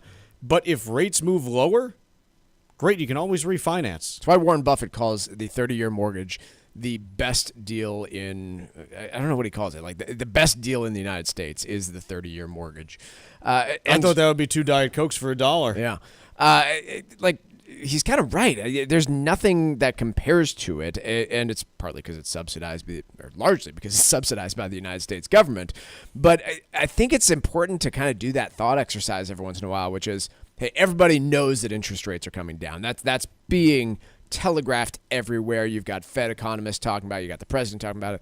What if the exact opposite happens? How does that change your life? Well, and you have to plan for both of those scenarios. You do. And the other thing, just on the mortgage, the one that I always like to come back to that always really gets everyone all upset when I say this, but it's true, and I say this as someone who has a mortgage. If you've got a fixed rate mortgage, it's rent control for you. Now, again, I think we can look at it and be like, hey, we don't want rent control because of reasons X, Y, and Z, and here's why generally you don't want that. And by the way, before you say, oh, no, it's private businesses deciding to do this, no. The United States government forces those companies or incentivizes those banks to issue 30-year fixed-rate mortgages. If the U.S. government was not buying them off their books, it would be they more expensive. Would not issue them. Now, there wouldn't be a set price for every house, so it's not rent control in the aggregate. But when you have a fixed-rate mortgage, it is rent control. Your rent cannot go up. And so ultimately, it's something that benefits you tremendously if you can do that. Mm-hmm. All the other stuff about will I get a better deal down the road or will home prices go up? Quite honestly, who cares? Your home is meant to provide you with shelter, stability, and a place that hopefully you like to be in.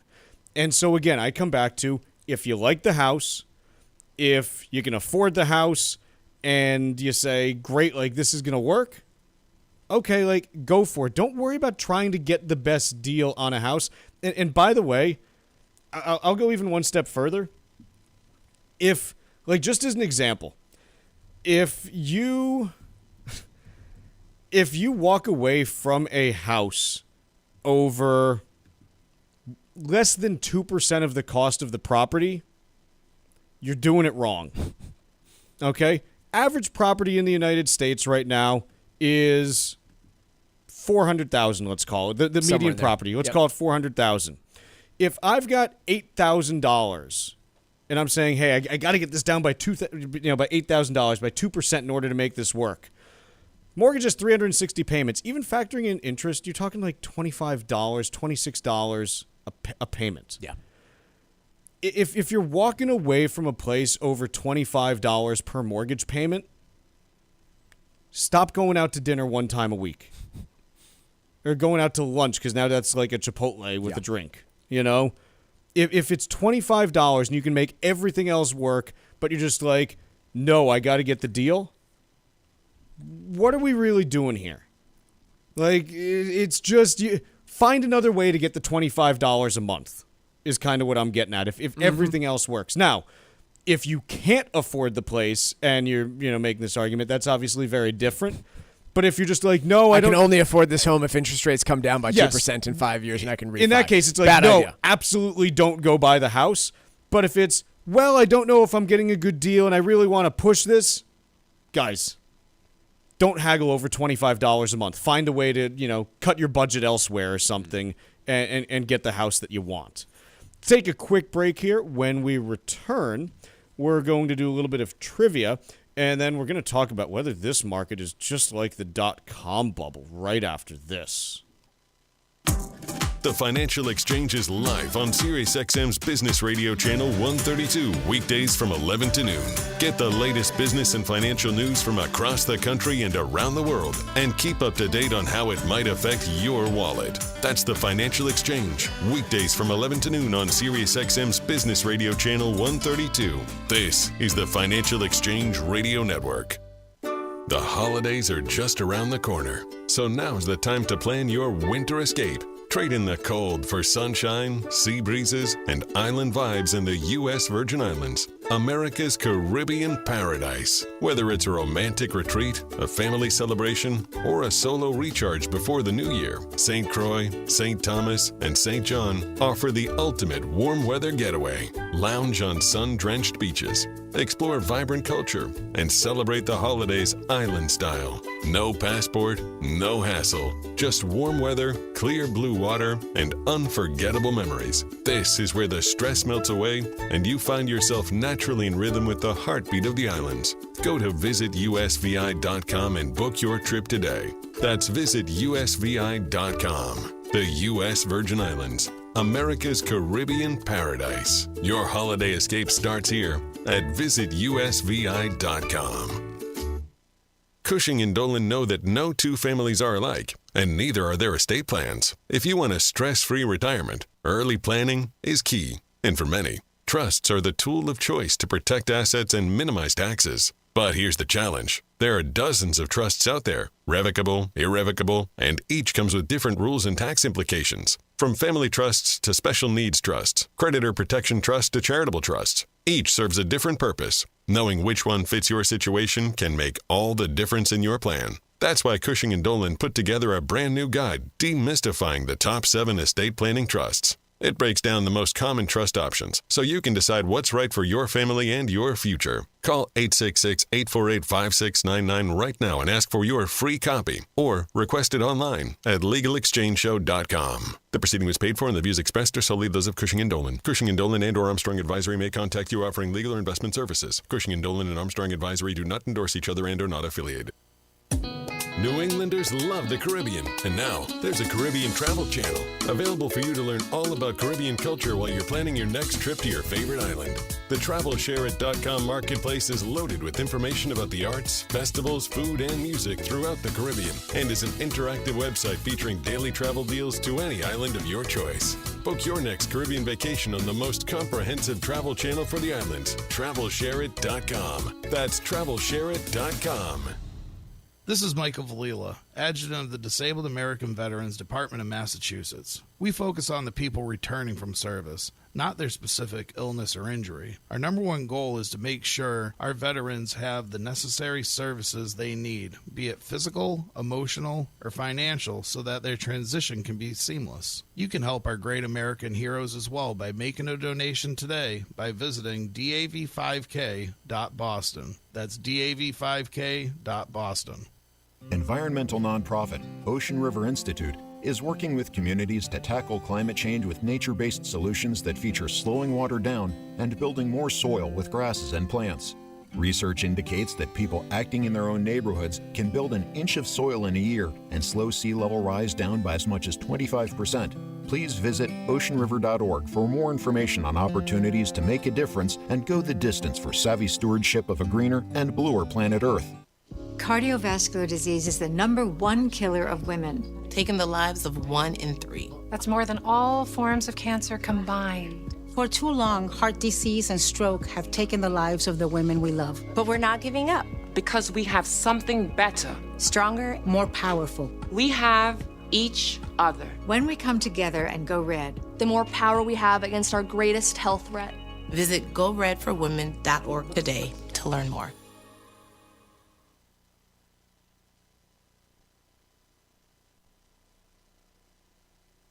Find daily interviews and full shows of the Financial Exchange on our YouTube page. Subscribe to our page and get caught up on anything and everything you might have missed. This is the Financial Exchange Radio Network. Time now for trivia on the Financial Exchange. Today is Joe Rogan's 58th birthday. Rogan began his career as a stand-up comedian in the late 80s, went on to star in a popular sitcom in the 90s before becoming the host of Fear Factor.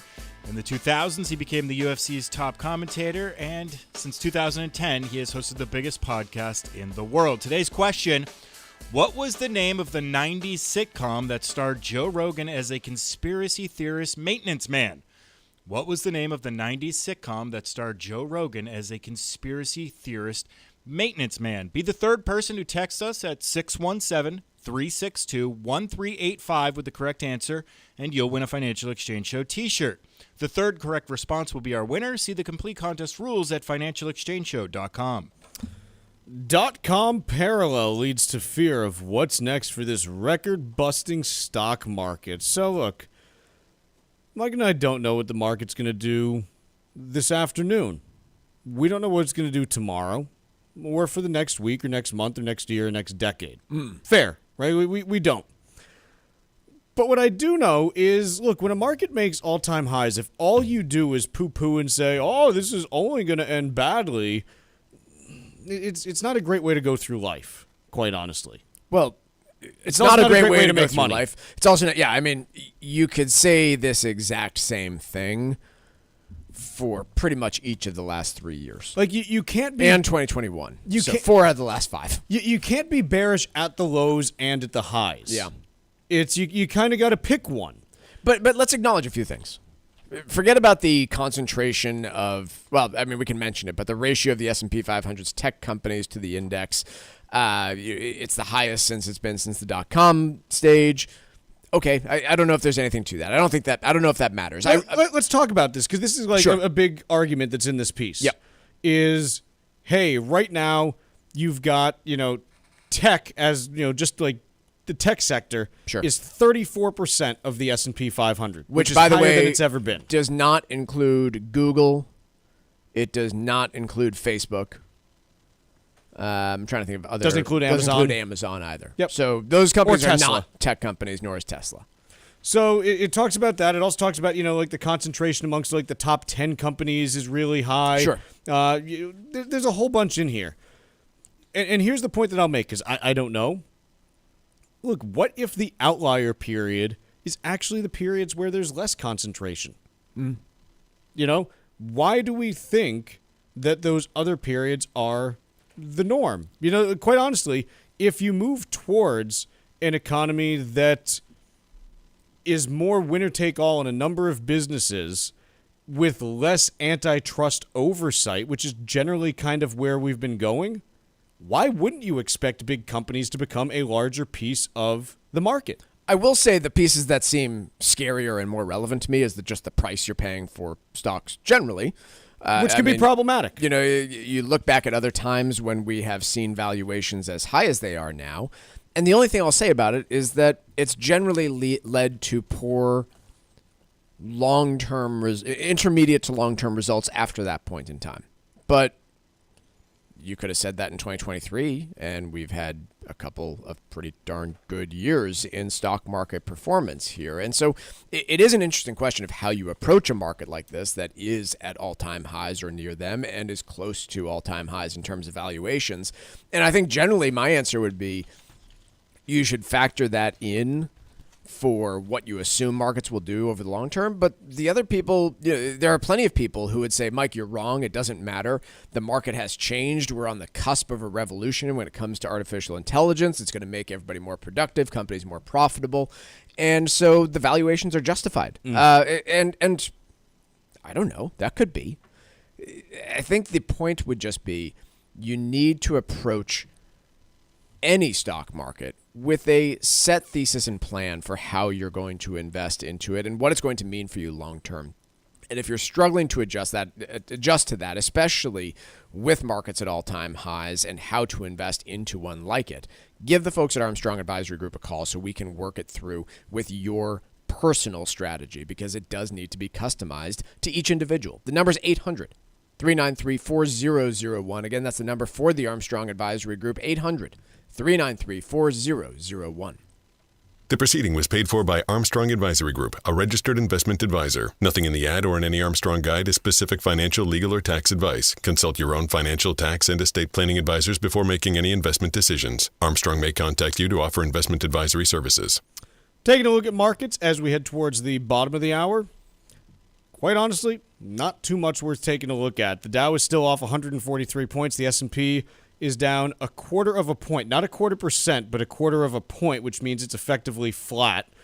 And the NASDAQ is up 32 points, or less than 0.2%. So just not a whole lot of movement. The Russell 2000, just to get in on the action, opened the day up 0.5%, but like the Russell 2000 has done so many times this year, is now down 0.1%, because no one loves small caps anymore. Yahoo. It's just kind of...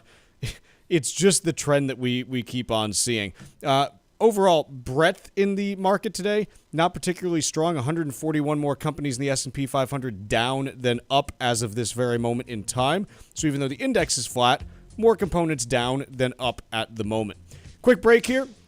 When we come back, we get the trivia answer and Wall Street Watch.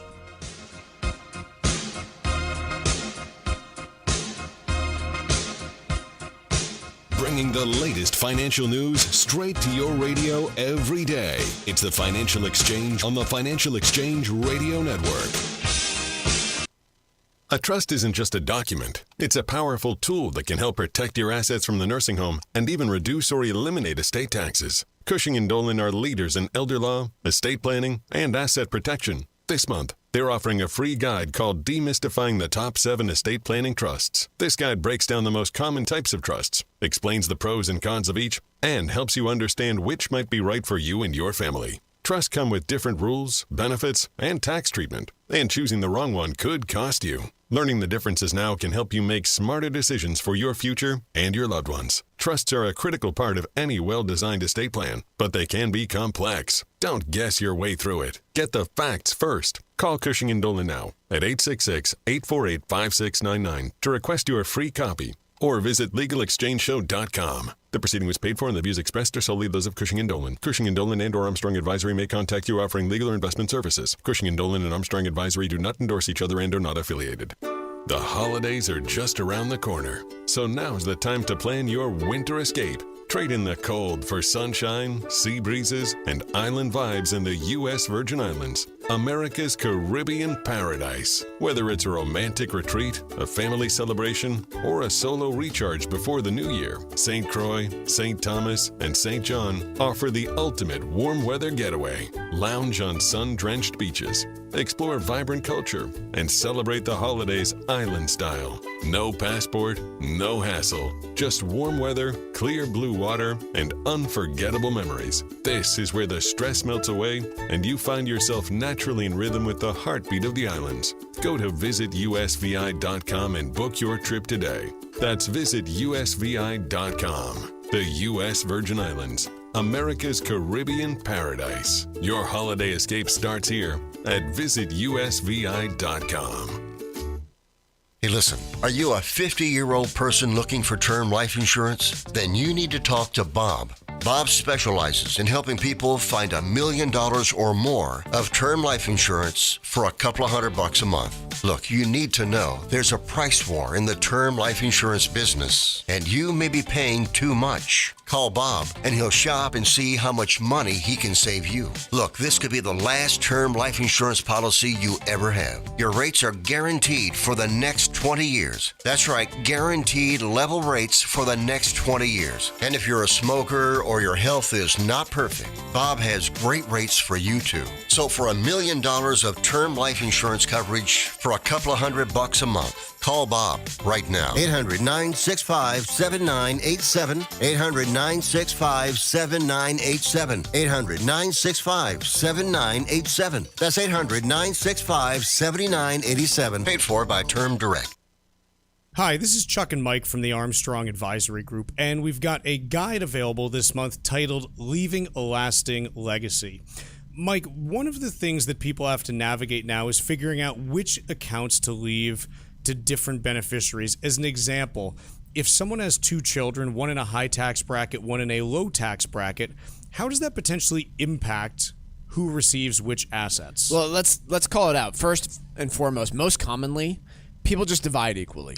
And there's nothing wrong with that. I get the fairness argument with all of this. But taking your example here, let's imagine we have one person with an average effective tax rate of 10% and another one with 25%. Obviously, there's going to be a massive difference in terms of what is left over with a traditional IRA, for example, for that person in the 25% bracket versus the 10%.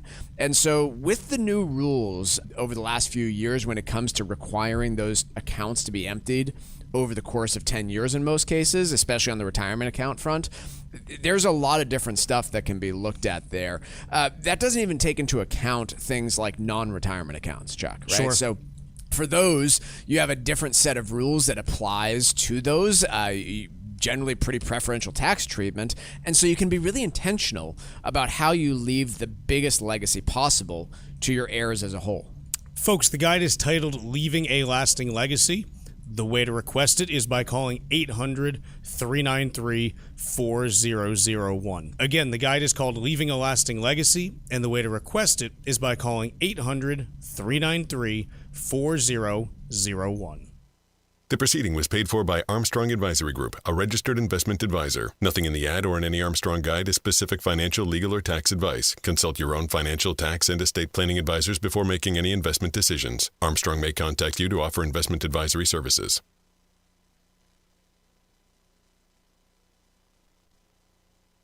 Time now for Wall Street Watch. A complete look at what's moving markets so far today, right here on the Financial Exchange Radio Network. Markets aren't moving a whole lot here at 11:30. The Dow Jones is down 0.3% or 149 points. The S&P 500 is down 0.01 points, or just incredibly flat. The Nasdaq is down just under 40 points, or just under 0.2%. Intel shares are trading 5% higher ahead of Intel chief executive Lip-Bu Tan's visit to the White House today. This comes just days after U.S. President Donald Trump called for his immediate resignation over ties to Chinese businesses. Stocks tied to cryptocurrencies rose as the price of Bitcoin neared its all-time high. Shares of Coinbase and MicroStrategy each rose 6% and 4%, while Robinhood shares are up 2%. Crypto prices have risen since Trump signed an executive order on Thursday that lays the groundwork to open 401k retirement plans to alternative assets such as cryptocurrencies and real estate. Television broadcaster Nexstar is in advanced talks to acquire media rival Tegna. Shares of Nexstar, the largest local television broadcaster in the U.S., are up 6% on the news, while Tegna shares jumped over 30%. Shares of Rumble, a video-sharing platform and cloud service provider, are up 9% as the company considers making an all-stock bid worth nearly $1.2 billion for German AI cloud computing group Northern Data. The announcement made by the companies on Sunday led Northern Data shares to tumble. And finally, Tesla shares are up 4% after the EV company formally submitted its request for an electricity license to the British energy regulator Ofgem. If approved, the license will allow Tesla to supply electricity to British households and businesses and compete in the UK energy market. I am Ben Kitchen, and that was Wall Street Watch.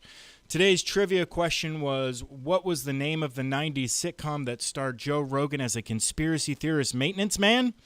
That would be News Radio. Our winner today is Adam from Dennisport. He is taking home a Financial Exchange Show t-shirt. We play trivia every day here on the Financial Exchange. See complete contest rules at financialexchangeshow.com. Piece in the Wall Street Journal that has the first ever instance of the word Schmoogle being used in a headline that I was able to find. The headline, might you ask, Google Schmoogle, when to ditch web search for deep research. And basically what it's talking about is hey, when do you have a question that's so complex that you should be only focusing on using artificial intelligence to try to answer it rather than using traditional search? And I think, quite honestly, and maybe this is just how my last couple weeks have gone, but I got to the point where I was just getting really frustrated with search engines for not providing me relevant details, the relevant information that I was looking for. And it got to a point where I just started saying, okay, I just need to ask like ChatGPT this just to see what answer it gives. And more often than not, it was starting to give me better answers than search was. And so I've, quite honestly, in the last couple weeks, stopped using search engines. Now, I'm not using them. I'm not using ChatGPT for this deep research idea, which is, hey, asking it complex questions with long prompts. And I've seen some, really long prompts that are like, paragraphs long that you can basically standardize and tweak a couple words here and there for what you're looking for and get what you want. And it might take ChatGPT or Claude, 5 or 10 minutes to get you that answer that you're looking for there. But quite honestly, even for like small little things, I've kind of moved away from search engines because I think they've gotten worse. Here's my concern, and I don't know if they've gotten worse or if they just seem worse in comparison to what we now expect from the likes of ChatGPT. No, they've gotten worse. But in either case, my concern about this transition, and the author, Nicole, seems as though she has worked on this, trained herself on AI, and gotten used to it. It's pretty easy to detect, Chuck, when you do a search and you get crap results. Yes. It is a lot more difficult to detect that with artificial intelligence. And what I worry about, and this was, I think, a story we might not have had time to get to last week. What I worry about is untrained users on artificial intelligence platforms who don't know how to check the reality of some of this stuff, falling into a further echo chamber that is even more amplified than social media, for example. So there was an example given of a gas station attendant querying a whole bunch of scientific-related stuff, and an artificial intelligence basically claiming that he and the AI had invented a new form of mathematics and, proved alien life and things like that. And which is great. I mean, funny stuff when I'm sitting here talking about it. They didn't actually. But I have some doubts that the gas station attendant with artificial intelligence did manage to invent a new form of mathematics and discover alien life. That's disappointing. Now take that with somebody who gets the majority of their news from social media and then turns to AI to verify that data. And I worry that we might have just a completely scary echo chamber, the likes of which we're already somewhat used to, but are probably getting further down the road. And don't be surprised. Like, this is going to be part of the nuance of using these types of tools, just like there were goods and bads of the internet. I think we're going to get that with AI too. Yeah, I mean, so here's the thing. I get what you're saying, but that's kind of like, hey, I don't know if we should use power tools because if you use them wrong, you can really hurt yourself. Agreed. Like, I don't think that should prohibit us from using AI as a tool. I'm merely saying that buyer beware, because if you ask it to verify a bunch of stuff, what it's largely going to do is develop an opinion on something based on the resources that are available on the web. And what it thinks you want, quite honestly. Yes. So I think, look, the guardrails that I kind of use for AI, I never ask it anything about myself. I never do. I never ask it to, like, comment on something, like, what decision should I make on this? Some people are trying to use as, like, third-party, like, neutral arbiters of, decision-making. Yeah. And I'm like, dude, like, that's not how life really works, man. Right. Like, I'm sorry, but it's just not. How soon before we have... do you guys ever watch the movie Yes Man? Yeah, I mean, look, Jim Mike, Carrey's Yes Man. Just like, I'm going to plan out an entire year's worth of my life by asking AI what I should do. I mean, look, there have been a number of documented problems with, AI-induced psychosis and stuff like that. Like, never ask it anything about yourself. Never ask it anything about, like, trying to prove a belief system or trying to prove anything that hasn't been proven, because it can't do that. What I ask it for is, hey, I tried to Google how many, traffic fatalities there were last year. and I'm not getting the results I want, great. Let me put that in here and tell it to cite the source. And great, I can get to, the NHTSA site that actually has the information because Google won't put it on the first page for some stupid reason now, like it's not AI enough. Yeah. So I'm asking it for factual stuff with sites, and I get to what I need from there. But asking it to, postulate about human existence or, oh, do you think that if, you could breathe, would your bubbles be green? Like, no, like it's going to tell you the bubbles are blue, man. Like, don't ask it stuff like that. And don't ask it to analyze what you should do with your romantic partner because it's a computer that's never had a romantic partner. Okay? So, like, I wonder how it would do with helping me decide what car to buy next. Could probably do fine on something like that. Like, yeah. But even there, quite honestly, you don't need it for that. I don't. I'm just curious. You could find the top 10 vehicles of whatever classification you're looking for through Car and Driver, Road and Tracker, whatever, and get your list from there. And you're fine. There. Yeah. Correct. There's already plenty that's going in that direction. So I look at some of the stuff, and I'm someone who's somewhat AI skeptical as well. Like, if you've been listening to our show the last couple of years, I'm not, like, all in on this. But I feel like we're starting to move a little too far in the other direction, which is like when OpenAI released ChatGPT 5 last week and people were like, oh, it said there were too many bees and blueberries and so it's dumb. Well, yeah, like I get that if you ask it things that are, ask it things that you would never actually ask, you're going to get dumb answers. So your conclusion is that it's come a long way from instructing users to eat rocks. It still does some dumb stuff, and you still need to use it with supervision because it will lie to you on a regular basis. What was the other one? I saw somebody get hospitalized for following a diet that ChatGPT came up with it. Oh, I saw that one last week also. I can't remember what it was. Yeah. It wasn't good, though. No. So, again, I use it for give me facts and cite the location that you got the facts, and you're generally going to get to a pretty good spot. If you're trying to trick it or trying to get it to give you advice or trying to get it to think about the universe, don't.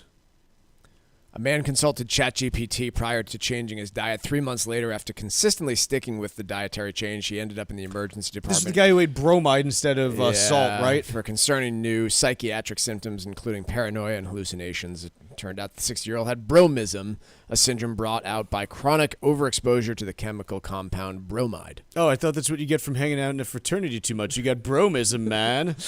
Yeah, somewhat more concerning, in fact. Let's take a quick break. When we come back, we've got Stack Roulette right after this. Hear the Financial Exchange every day from 11 to noon on SiriusXM's Business Radio Channel 132. Keep it here for the latest business and financial news and the trends on Wall Street. The Financial Exchange is now live on SiriusXM's Business Radio Channel 132. This is the Financial Exchange Radio Network. New Englanders love the Caribbean, and now there's a Caribbean travel channel available for you to learn all about Caribbean culture while you're planning your next trip to your favorite island. The TravelShareIt.com marketplace is loaded with information about the arts, festivals, food, and music throughout the Caribbean, and is an interactive website featuring daily travel deals to any island of your choice. Book your next Caribbean vacation on the most comprehensive travel channel for the islands, TravelShareIt.com. That's TravelShareIt.com. This is Michael Valila, Adjutant of the Disabled American Veterans Department of Massachusetts. We focus on the people returning from service, not their specific illness or injury. Our number one goal is to make sure our veterans have the necessary services they need, be it physical, emotional, or financial, so that their transition can be seamless. You can help our great American heroes as well by making a donation today by visiting dav5k.boston. That's dav5k.boston. Hi, this is Mike Armstrong from the Armstrong Advisory Group. When it comes to legacy planning, having a will is important, but it may not be enough. A will only covers probate assets, and the probate process can be slow, public, and expensive. That's where trusts come in. Trusts can help you avoid probate, keep your wishes private, and control how and when your assets are distributed. Whether you're looking to support family, minimize taxes, or prepare for the unexpected, a well-designed plan can make a meaningful difference. Our new free guide, Leaving a Lasting Legacy, covers wills, trusts, and other strategies to help you build a strong retirement plan. Take the first step towards clarity by calling 800-393-4001 right now and asking for your free guide today. That number again is 800-393-4001 or request it online at armstrongadvisory.com. The proceeding was paid for by Armstrong Advisory Group, a registered investment advisor. Nothing in the ad or in any Armstrong guide is specific financial, legal, or tax advice. Consult your own financial, tax, and estate planning advisors before making any investment decisions. Armstrong may contact you to offer investment advisory services. Cushing and Dolan know that no two families are alike, and neither are their estate plans. If you want a stress-free retirement, early planning is key. And for many, trusts are the tool of choice to protect assets and minimize taxes. But here's the challenge. There are dozens of trusts out there, revocable, irrevocable, and each comes with different rules and tax implications. From family trusts to special needs trusts, creditor protection trusts to charitable trusts, each serves a different purpose. Knowing which one fits your situation can make all the difference in your plan. That's why Cushing & Dolan put together a brand new guide demystifying the top 7 estate planning trusts. It breaks down the most common trust options so you can decide what's right for your family and your future. Call 866-848-5699 right now and ask for your free copy or request it online at LegalExchangeShow.com. The proceeding was paid for and the views expressed are solely those of Cushing & Dolan. Cushing & Dolan and or Armstrong Advisory may contact you offering legal or investment services. Cushing & Dolan and Armstrong Advisory do not endorse each other and are not affiliated. Are you over the age of 50? Want peace of mind and financial security for your family? Here's an important message to you from Senior Care USA. The average funeral now costs over $10,000. That leaves your loved ones the burden of paying your debts and funeral costs. Our plans start as low as $1 per day and will pay your family up to $30,000 to help pay for your funeral and other expenses. There are no medical exams, your rates will never increase, and your plan cannot be canceled regardless of your medical conditions as long as you make your premium payments. Get up to $30,000 in final expense insurance. Call now for free information. Just answer a few simple questions and get approved right over the phone in just a few minutes. Call right now. Call 800-378-3818. 800-378-3818. 800-378-3818. That's 800-378-3818.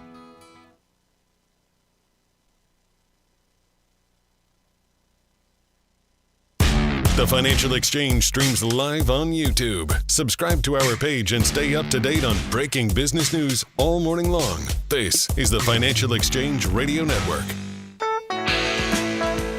This segment of the Financial Exchange is brought to you by the U.S. Virgin Islands Department of Tourism. 3 stunning islands, St. Croix, St. Thomas, and St. John, all just a quick flight away. No passport required, just sunshine, soft sand, and that warm island vibe. Craving a break? Plan your fall escape now and experience the beauty of America's Caribbean, the U.S. Virgin Islands. Book today at visitusvi.com. That's visitusvi.com. Mike, what do you got for Stack Roulette? I would like to talk about Target. They seem to be failing at every step of the way in kind of spectacular fashion, and so I think it's worth discussing. I have to believe that it all stems from Amazon eating their lunch for the better part of a decade and Target not responding to it. But that's only my theory. The latest news to come out is in early June, a company-wide survey showed that roughly half of Target's employees didn't think the company was making the changes necessary to compete. What do they think the changes should be? I don't know that they actually gave the specific other items that they should change, but just general dissatisfaction with the direction. About 40% of the 260,000 staffers who replied, again, you did a survey, and more than 250,000 of your staff responded to it. That speaks to engagement at least, but I don't think it's the right kind.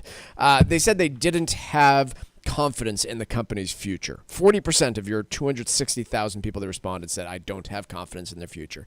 I think where it stems from is you've got Amazon obviously eating their lunch, Walmart becoming more competitive in a lot of places that Target steps in.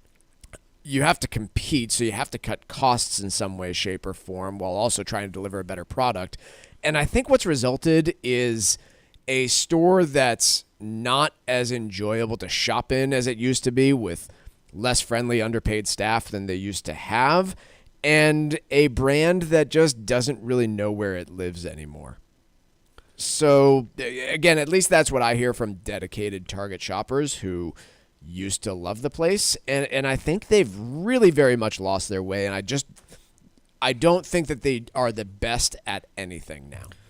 Yeah, I mean, I think about this in the context of, I think of like my favorite stores to go to, and it's kind of a tough thing for me because I really don't enjoy shopping in general. It's not something that I enjoy. It's kind of a necessary evil. Sure. But it's something where I still say, hey, this is a great experience. And generally, when I think of the stores that I really enjoy, they have one of 3 or 4 things.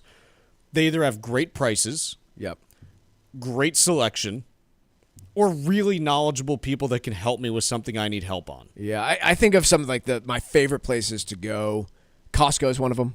Right, like I'm not a Costco member, I'm a BJ's member. Same thing. It's like I know I can find lots of stuff there at cheap prices and big sizes, so I can get like plenty for, a family that eats, a pint of blueberries a meal. I'm sure there are a bunch of people who love the family-run liquor store, but I'll say that Total Wine and More is another one of those stores for me where amazing prices, knowledgeable staff, good app, good app on your phone, like great experiences, and Target doesn't deliver any of that for me. Right. Walmart does deliver some of it. I mean, not helpful staff generally in my experience. But you're getting rock bottom prices and a huge selection. TJX is another one where, again, I don't go there because I'm looking for a personal shopping experience in the same way I would from Total Wine. But it's a scavenger hunt type experience. And again, I just don't think Target's generating that type of excitement and is just continuously falling behind their main competitors, Walmart and Amazon.